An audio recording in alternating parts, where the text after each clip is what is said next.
Welcome in, everybody, to Betting Pros. It's time to place your bets. It is me, Joey P, Joe Pizzapia, and we've got a fun day of baseball talk for you. That's right. It's Futures Day. We're going to get our crystal balls out, and we're going to rub them up real good. We're going to take a look into the future of Major League Baseball, and who better to do that with than my good friend and co-host from Sports Grid. Every Sunday, we host Fantasy Sports Today, where we talk fantasy, we talk wagering. Oh, yeah, and he also hosts The Bettor's Eye over on MLB Network. You know him, of course. He's the one, the only Matt Stryker. You can follow him on the Twitter machine, but don't really because he doesn't care, at MLB Matt Stryker. Look at us, hanging out, working outside of work. What a good time.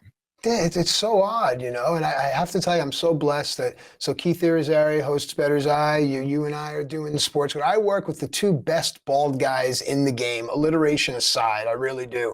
And as far as work friends hanging out, how many of us, after a Friday or a Saturday, you see someone at the club or the bar, and then you see them on a Wednesday or a Thursday out in the street? But all right, Let's see how it Luckily, goes. it doesn't happen. But I like that you choose your co-hosts. They must be bald. Is that in your contract? It's actually, yeah, it's very important. All right. Well, this is going to be your important day for MLB Betting Guide. And last year, we absolutely crushed this show. I mean, between Verlander 25-1, between some of the other things that we talked about on this show, the over on the Seattle Mariners, there were so many things. We go back and look at last year's show, spot on. And the year before, on leading off, nailing the Bryce Harper 30-1 for MVP at the midseason, nailing all these things that we have. There's a way to bet baseball and make some money, and we're going to do that today. So let's get after it. And don't forget, if you haven't already, subscribe to Betting Pros on our YouTube channel and drop a comment, because if you're a subscriber and you drop a comment, you might win a chance to get the premium package here at bettingpros.com. So if you're looking for access to exclusive picks, top-rated player props, or custom analysis for your betting performance, Betting Pros Premium has the tools to help you cash more bets. That's it. It's plain and simple. And if you don't want to wait for the giveaway, just go to bettingpros.com/upgrade and upgrade so you can get all of those bells and whistles. And you can also throw your hat in the ring. We like the comments. I want to hear from all of you, too. I want to know what your favorite bets are going into the season for MLB. Let's start with the big one for MVP. And, Matt, the National League is tricky because the National League has a lot of great players who are on the same teams. It feels like old school NBA from the 2000s and the 2010s where you get these super teams, right? We've got Soto, and you've got Tatis and Machado all on the Padres together. You got all the Braves guys together with, Acuna and some of the talent on that team. You got the guys who are on the Los Angeles Dodgers with Freddie Freeman and Mookie Betts. And that always becomes a difficult thing. I know you and I talk about that. Yeah. So is there a lone wolf when you look at the MVP market that makes sense? Because right now at the top, Juan Soto is there plus 550, which is fascinating. I don't know why he is necessarily at the top as much as I love Juan Soto. Mookie Betts at plus 950. Then you've got Acuna, Tatis at 10-1, Trey Turner at plus 1100. And then as you go down, you've got Arenado, Machado, Freeman, and of course, Goldschmidt, Austin Riley. So how are you looking at NL MVP this year? Because last year it was very tricky as well. Yeah, but it was great in your setup because you led me right into it, and it's perfect journalism, even though that's a lost art. Clear conversation for another time. Yeah, the thing about these guys will vulture each other, who stands out, who doesn't. If you take a team like the Padres and they're at the top, you're going to say, yeah, I expected that. To whom can you give the credit? Well, you got to give it. Joe's 100% right. What Soto is for me is the decoy. He's the book throwing out that public name or public team, that number. But if you just remove the public and you remove down, you go to Ronald Acuna at 10-1, that's another thing. You have to say, well, who can vulture from him? Oh, what if Riley's really hot? What if Olsen really swings a great bat? Let's go to Trey Turner. 11-1, according to what you're saying. An injury just now to Rhys Hoskins. Harper maybe coming back in June. If the Phillies can simply stay there until June or July, and Trey Turner is a part of that, then Trey Turner is the play for me based on those things. One, he doesn't really have anyone to vulture away from him the eyes or the votes until Harper comes along, and the conversation can still be had. Secondly, it's because of where he sits in the odds. He's right smack in the middle in what I'm looking at. I love it. I agree 100%. And last year, you recall, we were very hesitant on National League. We said, let's just let it play out. And Manny Machado was the early favorite for a while there for the first couple of months. And not once did we say to bet it because we just said, look, it's a long season. It just doesn't feel right. It didn't feel like it was going to be sustained. And the narrative you can write for Trey Turner, again, these are media awards. If he can carry this team, and now he's going to really have to with Hoskins out too. Trey Turner at 11-1, that number could get cut in half by Memorial Day. The other guy I would throw out there is Pete Alonso, who I think once again is Okay. more of a standalone guy on the Mets. If he can get that home run total up in that high 40s to even 50, to me, he's another guy that really pops potentially. He's at plus 1,600 right now over on BettingPros as well. Let's go to the American League here. And, the easy bet is Shohei Ohtani. Last year going into the season, Matt, he was, I think, around plus 3.5, somewhere in that number. This year it's plus 220. Like, that's where you're at right now for Shohei Ohtani. And to me, I made an investment already in Ohtani, but the risk is if he gets traded to the National League, then there goes this wager. So Ohtani is the guy to beat. Nobody does what he does. The only reason he didn't last year win that again was because of Aaron Judge having a historic season as a Yankee, breaking a home run record for the Yankees. It was a very niche situation. Yes. So who can beat Ohtani if indeed there's an injury, or if indeed Ohtani ends up, let's say, midseason somewhere else, and that somewhere else not being the American League? Well, again, I have to believe that because you and I have spent so much time together over the last 4 or 5 years, we understand each other's way of thinking. So you're almost getting my wheels going because it's logic. And that's the header of my social media. It's logic over emotion every time. Ohtani, there is no one more dynamic, no one more prolific. So barring something like a home run record or a triple crown, Ohtani's the guy. But those words, prolific and dynamic, can also fall to another guy here, and it's Julio Rodriguez, 9-1. So why not? If you're looking at in the future, you're a wagerer, Ohtani is what we call the chalk in horse racing. Fine, I get it. Throw something down on that. It's the smart play. It is. You have to pay your mortgage. You have to pay your bills. I get it. But gambling, it's called gambling for a reason. Do it smart. Julio's a great play. Also, if you move down, Jose Ramirez, what's he at, 16-1? 16, 15-1, depending on the book right now. Okay. And those are the two to me, because you can write the narrative of those guys carrying their teams. Yes. We both like the Mariners this year. We love that rotation. We think they're going to more on the Mariners later. It's going to be a love letter to the Mariners. But Julio, you're getting everywhere from 7 to plus 900 for him on BP. So I've already made that investment. I think I got it at 900 where I had it. And then Jose Ramirez at plus 1,500 typically right now in BettingPros.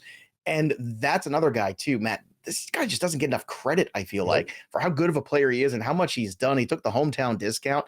So I'm with you. Like, American League MVP is far more, I would say, the sexier of the two to bet right now, because you have some legitimate, clear options.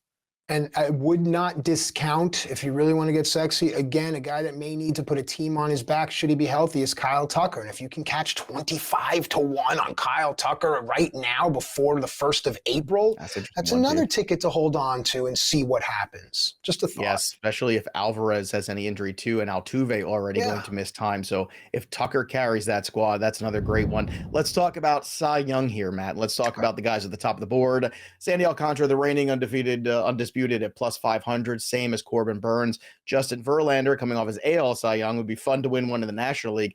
He looks, I know it's the spring, but the cliche is right for Verlander. He's in the best shape of his life. I've never seen Verlander look this good physically. Plus 700 for him, Scherzer plus 800. The new rules really do favor these guys who like to work fast, and Verlander and Scherzer do. Spencer Strider's are plus 1,000. My only concern with Strider, Matt, is the innings. Is he going to get enough of them to reach that? It's not a matter of the quality, it's the quantity. Then you got Fried, Nola, who's very underrated, plus 13. Zach Wheeler, Zach Gallen, and Woodruff. Zach Gallen at plus 1,600 is my dark horse, but it's really tough because the guys at the top on this end here in the National League are very good. But how do you see this wagering market for NL Cy Young? So the first thing we have to do is put on our hats as to what we know versus what we feel. And we do know, and you and I talk about this often, that this is a media award. This is a bit more than just the numbers that we see. So with that said, I can see a guy like Scherzer, a guy like Verlander, just claiming the narrative, doing enough to where, look at this feels good, this feels right. But again, if a team like the Phillies are still there in July and Nola has pitched with his hair on fire, there's a discussion to be had. As far as the Gallons of the world and the Woodruffs of the world, yeah, you're going to strike out 200 guys and win 20 games, God bless you. It's something, an anomaly needs to happen. So that's why it's rough here for the NL Cy Young. In the American League, I actually like betting Ohtani for Cy Young more than I like him for MVP, because it's Cy Young are getting him at plus 1,100. which I think is a great number. And you could put a smaller unit on that. It's the usual suspects at the top. Jacob deGrom at plus 550. Look, you want to do that? Knock yourself out. That's fine. But Garrett Cole's at plus 700. Dylan Cease plus 900. I don't like the Dylan Cease one. I think there's going to be some regression there. Alek Manoah, intriguing. Luis Castillo, intriguing. Shane McClanahan, though, this is the one where I keep landing on Matt because he's at plus 1,600 right now. And he was right neck and neck with Verlander all the way through the All-Star break. But if you recall, he did run out of gas. But I think it bears witness that at plus 1,600, at the very least, you put money on this. And if he gets off to that same start again, you're going to come up positive money. You could cash out in some spots on McClanahan. So I like McClanahan at the plus 1,600 for the long shot. I like Ohtani in the middle at plus 1,100. And to be honest with you, I think that's kind of the way I'm approaching Cy Young right now because the American League, somebody else might have to emerge. But what do you think about AL Cy Young right now? You would ask yourself the question, the narrative, if, and I'm making it up, if the Blue Jays are in the postseason, to whom are we saying the credit goes on the pitching side? So that's something to consider. I don't think Gosman's such a long shot. He just does not, he shouldn't be in the same sentence as Cy Young. But then again, everything is changing. The game is changing. The rules are changing. And that strikeout to walk ratio is something that cannot be ignored. But if you look at a team like that, also look at a team like Cleveland. I'm a big Shane Bieber guy. I know the bloom has been off the rose, but this is still a very good pitcher. It doesn't matter if people aren't writing articles about him. He's still a very good pitcher. So this is how I approach the American League. All right, American League. I think Bieber is definitely in that same vein almost as Jose Ramirez, right? The Cleveland guys who just don't get any respect and just go out there every year and perform. AL Cy Young, again, AL MVP, AL Cy Young, very interesting wagering markets there. National League Cy Young, too. Don't forget about Zach Gallen. I know if you look last year at the finish to the season, Zach Gallen was right up there with the elites. And I think you can make some cash there. Even if he doesn't win the award, you can come out positive. All right, let's go to the next grouping here for Rookie of the Year. In the American League, Gunnar Henderson is at the top at plus 240. Now, I already bet this. I think I got it at plus 400 when it opened up. Masataka Yoshida at plus 600. Anthony Volpe at plus 800. Grayson Rodriguez at plus 9. Same as Cassis from the Boston Red Sox, Tristan Cassis, and then Josh Young, Hunter Brown, Oscar Colas, and Oswald Perez kind of making up the rest of this. So let's talk about the big dogs here because Gunnar Henderson, the everyday player, going to start with the team. We know that he has a little bit of an advantage, but the Volpe buzz has been growing substantially here. If he doesn't start with the team, even if he gives you a good 4 months, can Volpe be that guy at plus 800, or do you like Grayson Rodriguez or Gunnar Henderson, one of the Orioles? This is one of those things you can't ignore. So to what I've read is that Volpe has been informed that he will be on the roster. For how long that happens, I can't tell you. But if this kid is up and he turns the city on its ear and he becomes the darling, it's his. Just give it to him.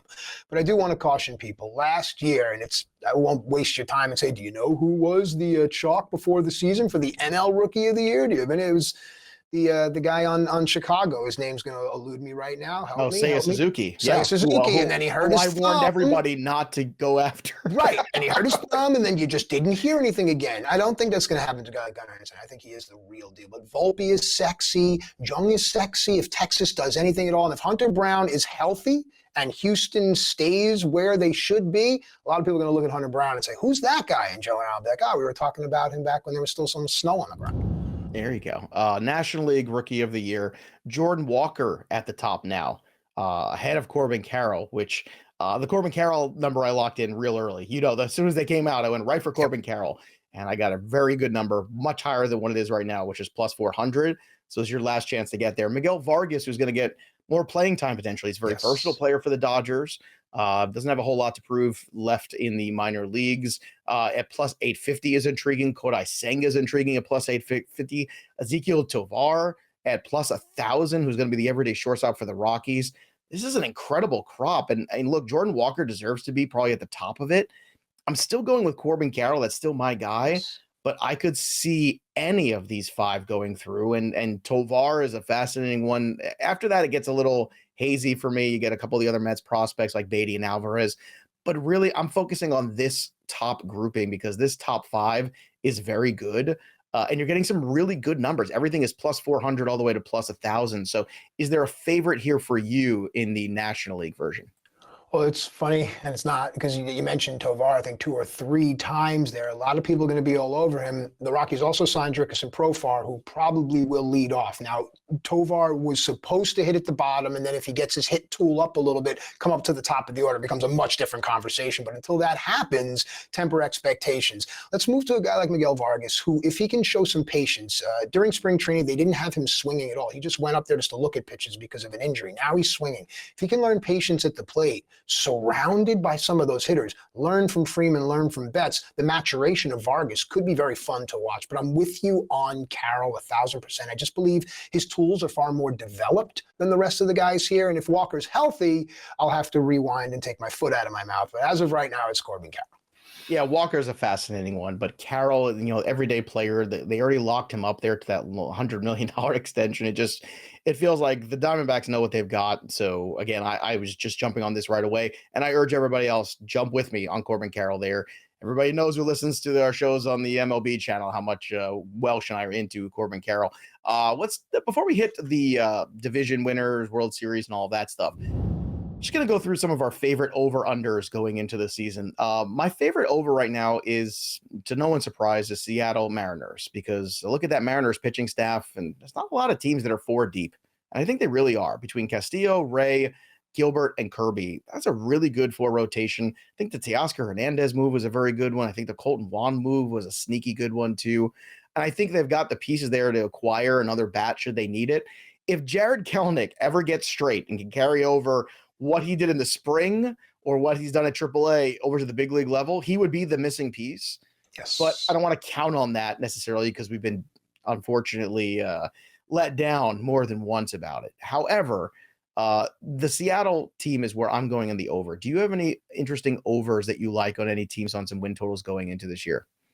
Yeah, I do. And I like that we use ifs. We have to be careful with them. And I've mentioned to you, I watch a show that uses a lot of good, like, folksy turns or phrases. If ifs were fifths, we'd all be drunk. Take some time to think about it because it is a sobering thought, ironically. I'm looking at teams that are going to be able to benefit from the new rules. So I'm going to look at teams that are speedy, and I'm going to look at teams that are going to be able to produce runs, and I'm going to look at teams that have some really good pitching. How about a team like Miami? Nobody is looking at this team at all. I don't think they're going to blow the doors off, but sitting at 75.5, I definitely think this team can hit that over. And in the same vein, I look at a team like the Chicago Cubs. And you and I talked about Trey Mancini is not done. This is a, for lack of a better term, professional baseball team. They are going to be a lot better than they were last year. Wisniewski, Steele, Stroman, these are guys that I think are going to really be, with regards to Stroman, he'll bounce back. Steele is going to show you more than what he showed you last year. And Wisniewski has been really, really good in this postseason. So I'm looking at those teams as far as overs. To me, the biggest under on the board is the Los Angeles Dodgers. I mean, I understand they've got Freddie Freeman and Mookie Betts, and they're great players, and they're MVP caliber talents. I get that. But they did lose Trey Turner. They have a pitching staff right now that is led by Clayton Kershaw, who has made 22 starts 2 years in a row. And to me, that's not an ace pitcher. You can't have that happen.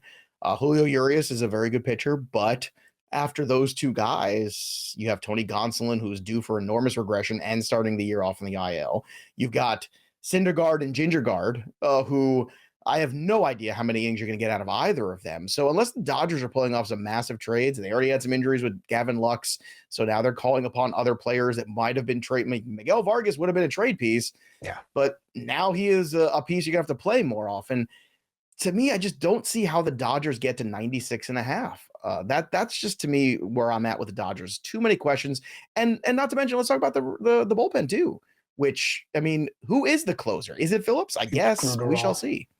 Well, the thing that Dodger fans will be shouting at their screens right now and telling you that they have another Gavin and Gavin Stone, and he's going to fix all the pitching problems. And they're going to be shouting you and telling you that it's Brasder Gruderall, if I'm butchering his name, I'm sorry, who will be the closer. And I get all that. That's great. If ifs were fifths, we'd all be drunk. Joe is right. How do you get the 96.5 wins? How do they achieve it? Where's the pitching and where's the bullpen? Even with the Stones and the Gruderalls of the world, do they still get there? Now, balanced schedule definitely helps. I will say that. Sure. But look at it from a logical perspective. We talk about bridge to saves when we're talking about closers. How about the bridge to wins? How does this team get to 97? I'm with you. I'll tell you what, I think that this is one of the teams where the balance schedule hurts them because I'd rather be playing the Giants and the Rockies and the Diamondbacks that go into play the National League East. Yep. I mean, yeah, you're going to play some of those teams in the Central too, but National League East is rough, man. Those teams are going to eat you for breakfast. I don't get it. I don't see the pitching, and God forbid there's an injury to Kershaw again or misses 10 starts. One injury that's what away. I mean. Yeah. And Max Muncy last year was a huge disappointment. Yep. Chris Taylor has not hit at all this spring. There's a couple guys that are starting to look washed. It's a really slippery slope. Let's get to some of these divisions too. Okay. Right now, the number for the American League Central, we've got the Cleveland Guardians at plus 115, the Twinkies at plus 180, excuse me. And then the Chicago White Sox. Phone number there at plus 1-800. Plus 1-800. The Minnesota Twins. Remember the hotlines when we were kids? Are you kidding me? My father beat me with the phone when he got that first bill, and I never called it again. Don't you call that number, Maddie? What are you doing? I don't know why your father sounds like that, but he does. Chicago White Sox plus 300 is here. And look, the Cleveland Guardians, very good team. I worry a little bit about the length of the lineup sometime. I worry about some of the back end of the starting pitching. To me, it's the White Sox division to lose. And I know that's where I was last year, and they lost it. But with Lynn, Giolito bouncing back, and having Dylan Cease taking that huge step forward, those are the three horses. And then you just got to get Eloy Jimenez and Luis Robert to play 145 games. If that all happens, I love this. And plus 300 to me, this is one of the better division winners on the entire board as far as I'm concerned. But how do you see the AL Central shaking out? 4 years ago, what you just said would have been in lockstep with everybody else. Here we are 4 years later, and everyone has seemed to forget. A lot of things have happened in that time. The White Sox are the team, 100%. They are the team that everyone thought they were supposed to be 2 years ago. Here they come. But Cleveland has something that no one else in the league has. And it's their coach, their manager on the bench, and the moves that he can make. And that's why I think Cleveland is the play. It's not sexy, but the pitching staff, the bullpen is ridiculous. This is a team that still does the things that you and I talk about, like choke up with 2 strikes and maybe try to go the other way. And now you don't have a shift, so now you can actually play baseball. My God, Francona knows exactly how to do that. Never discount something like that.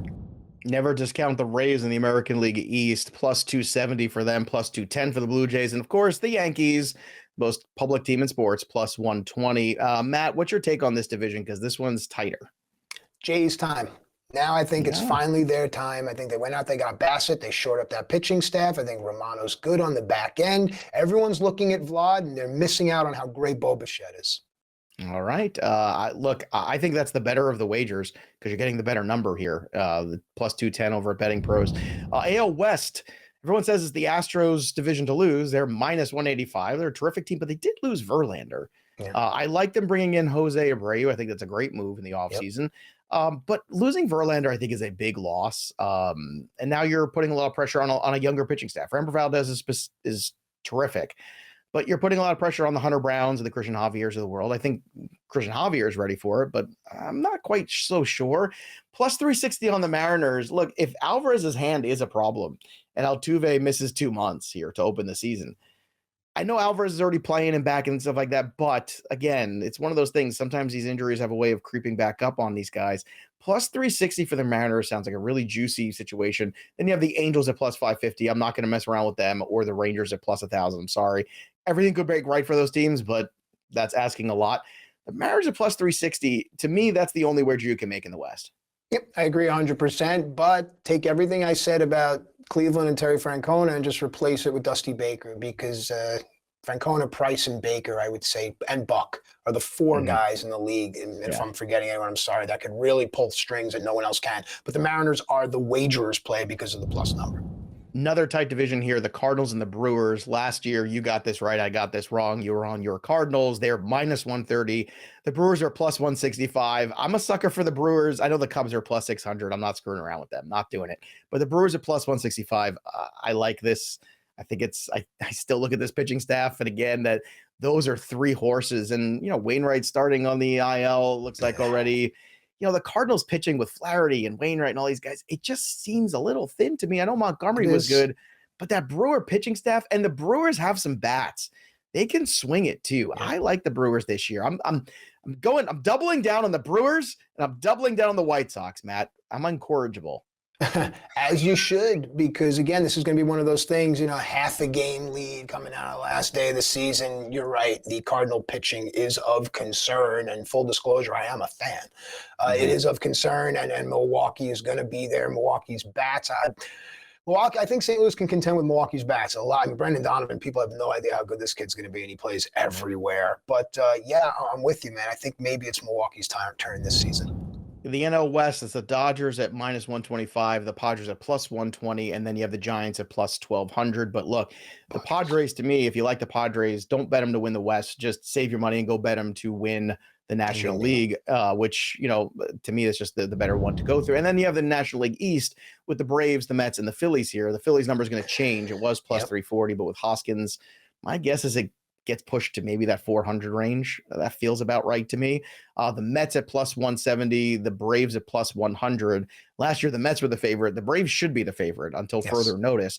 But can the Mets and, as you mentioned, the Buck Showalter-led team, they had first place there. They fell apart at the end. Classic Mets. They've already lost their closer for the year. So is it the Braves division to lose or the Mets to win? So which sword upon which would you like to fall and die? It's the Braves to win unless the Mets go out and pick up a guy like Bednar or something like that to where they fix that glaring, gaping hole. All right, let's go to the American League champion. The Houston Astros at plus 280, the Yankees at plus 370, the Blue Jays at plus 600. Then you have the Rays at plus 9, the Mariners at 10-1, and the Guardians at 12-1. Matt, if you're going to throw your hat in the ring here to win the American League, who is it? If I can do this, I'm going to split my unit 3 ways. Yeah, as painful sure. as it sounds. Yankees. Well, at these numbers, you can, especially if you like the Mariners at 10, and I do. At plus 1,000, I like them. So you can have that, and just because I don't want to keep agreeing with you, I'll split mine. Yankees, Jays, Guardians, and it's all based on the fact that pitching, bullpens, and just the Yankees could have something magical, maybe. I agree with you, and I like the Yankees to win the American League. That's the two I'm splitting. It's the Yankees and the Mariners for me, and plus 370 is a much better bet for me. If you're going to like the Yankees, don't like them for the division because it's a small number. Go to the 370 for the American League. The National League, the Braves at plus 380, the Dodgers at plus 380. Ugh, gross. The Padres at plus 500. That's where I want to put my money. I love that three-man top of that rotation with Darvish, with Joe Musgrove, who was already on track, and hopefully Blake Snell can figure it out. They got Josh Hader. That was the big thing missing last year. They got Xander Bogaerts. They got Juan Soto for a full season. I think the Padres are just loaded. The Mets are also at plus 500. Those are the two that I would circle there. The Mets need a little bit more help now with Diaz out, but Uncle Stevie is going to make a move because Uncle Stevie's got a big old checkbook. So I am not worried. If they can move in for a guy like Ohtani, get the bat that they need and the pitcher they need, the Mets odds are going to change significantly. I think if you think like I do, that could happen. You want to put a number on the Mets now before it changes in July if they pull off that kind of move. And I think they're going to be in it in July. So the Padres and Mets at plus 500 is for me in the National League. How about you? So what you did there, though, it's smart. I think it's a totally separate wager on a future thought with the Mets. Yes, I agree with you, the prospect of Ohtani, but also they're limited in the moves they can make because they need to save everything they have for that move. With that said, there is a wager to be had.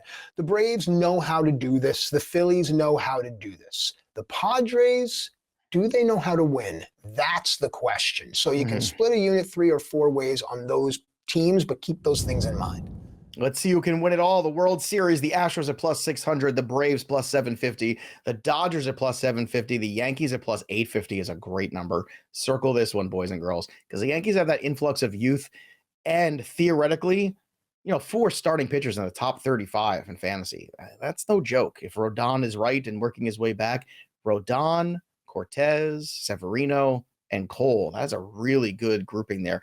The Mets at plus 900, the Padres at plus 1,000, then the Blue Jays at plus 1,200. The Phillies, if you sneak in there and you get hot, plus 1,500. And of course, the Rays and Mariners at plus 20, along with your Cardinals, and then the Guardians at plus 2,500. The White Sox at plus 35 are a fascinating long shot at plus Yep. 3,500. So are the Brewers, because both of them have really good rotations if they get hot in the playoffs. So if you want to throw some long shots, it's the White Sox and the Brewers for me. The mid-tier teams, though, to me, are the Mets at plus 900 and the Padres at plus 1,000. And then as the favorites go, I like the Yankees at plus 850. But Matt, where are you putting your money to win it all? Last year we had Houston, Yep. and we were right. So now we got to come back and do it again. Well, the first thing is I know that people do bet with their heart, even though they shouldn't. You take a team like Chicago and all the things that they go through, then maybe there's something there. Let's take a team like Cleveland. I mean, they're 100 miles away from East Palestine. I mean, people need a break out there. They can go 20 miles to watch the Pirates. They go 70 miles or 100 miles to go watch the Guardians. So there's something to be said about that. But at the end of the day, Braves, Yankees is where I'm going to split the unit. The Padres are fun, and I can also think about trifecting the unit, if that's a word, but Braves Yankees would be where the smart money would go. There you have it. There's all the smart wagers, and looking forward into the world of Major League Baseball here. MLB futures, obviously a great market to play, one that Matt Stryker and I monitor all the time over on Sports Grid. So join us. We're everywhere. We're on all the streaming services. We're on Amazon Prime now, Sports Grid every morning, 8 to 10 every Sunday. Is where we are. Not every morning, every Sunday morning, I should say. Every morning, make sure Matt Stryker. Your voice. Sunday morning, you catch us. If you like this kind of chatter about your baseball, we do football in the fall as well. Matt Stryker, bonus time with you is always so special. It's great to have you on the show, my friend. And check Matt Stryker out on the Bettor's Eye, too. MLB Network. It's the hot place to be every single day for your wagering, and he does a great job there with Keith on that show, so check him out, too, at MLB Matt Stryker. That'll do it for us, but the story of the game goes on. For Matt, I'm Joey P. We'll see you next time, kids.